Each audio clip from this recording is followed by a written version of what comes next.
À partir du XIIe siècle, des artisans d'une même profession allaient se regrouper volontairement pour défendre leurs intérêts. Petit à petit, ces corps de métier ou anses ou guildes, selon la situation géographique, se feront reconnaître par le seigneur, puis par le roi lui-même. La communauté était dotée d'un règlement qui au début était rudimentaire, mais qui sera par la suite plus richement fourni. Le travail est organisé de façon très stricte au Moyen-Âge. Alors ça a des avantages, ça a des contraintes aussi, c'est sûr. Mais on ne peut pas exercer un travail sans appartenir à ce qu'on appelle un métier, mais avec un grand thème, c'est-à-dire qu'il faut prêter serment, appartenir à une confrérie. Et donc les membres se doivent absolument entraide entre eux. En cas de maladie, en cas de mort, on va aider la veuve.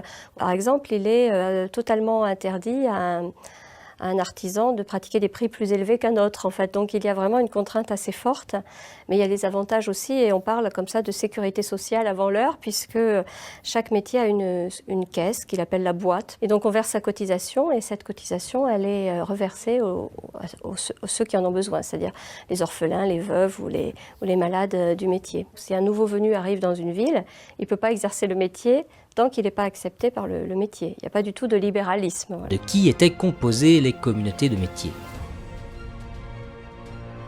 Âgé entre 10 et 15 ans, l'apprenti signait devant le notaire son contrat d'apprentissage et se formait pendant plusieurs années à un métier. En plus de sa formation, l'apprenti était logé, nourri et habillé par le maître.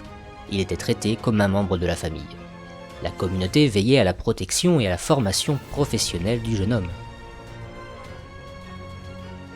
Une fois la période d'apprentissage terminée, le jeune homme devenait compagnon, véritable classe ouvrière de l'Ancien Régime. Engagé pendant un an, renouvelable par le maître, ensuite les compagnons se divisaient en deux catégories, ceux qui allaient devenir maîtres et ceux qui resteront compagnons. Une fois compagnon, l'ouvrier ne connaissait pas le chômage. Propriétaire de son métier, la corporation lui fournira toujours du travail. L'ouvrier voulant accéder à la maîtrise devait passer un examen devant un jury pour prouver sa capacité à produire un chef-d'œuvre, terme qu'il faut dissocier de l'œuvre d'art. Le chef-d'œuvre était la preuve manifeste de la haute valeur professionnelle du candidat. Une fois réussi, le nouveau maître prêta serment sur les reliques des saints ou des évangiles. Une fois reçu, il lui restait plus qu'à s'acquitter des droits de maîtrise et de s'installer à son compte.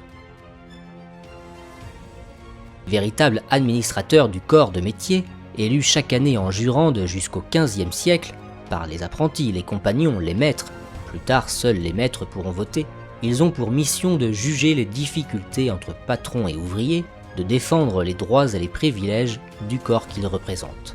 Ils visitent les ateliers afin de vérifier la conformité du règlement, celui-là même qui fixait de manière très minutieuse la fabrication, les salaires, les prix, les heures de travail et punissait les malfaçons et les fraudes.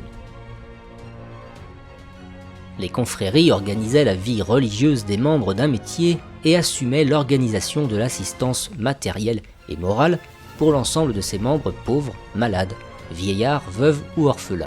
Le but spirituel de la confrérie était évidente.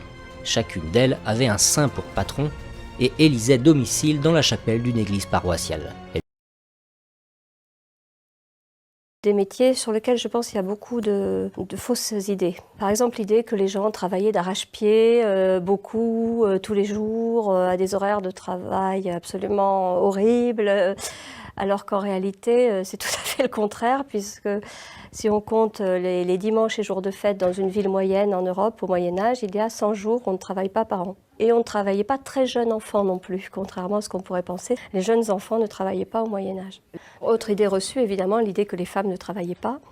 Les femmes travaillaient au Moyen-Âge et leur travail était reconnu. Alors ça dépend des pays et des régions, mais on voit des femmes, par exemple, à Strasbourg, exercer des métiers comme gardien de porte fortifiée, charretier, tonnelier. Tous les noms de professions étaient féminins au Moyen-Âge, existaient en féminin déjà. Vous aviez les peintresses, les orfèvresses.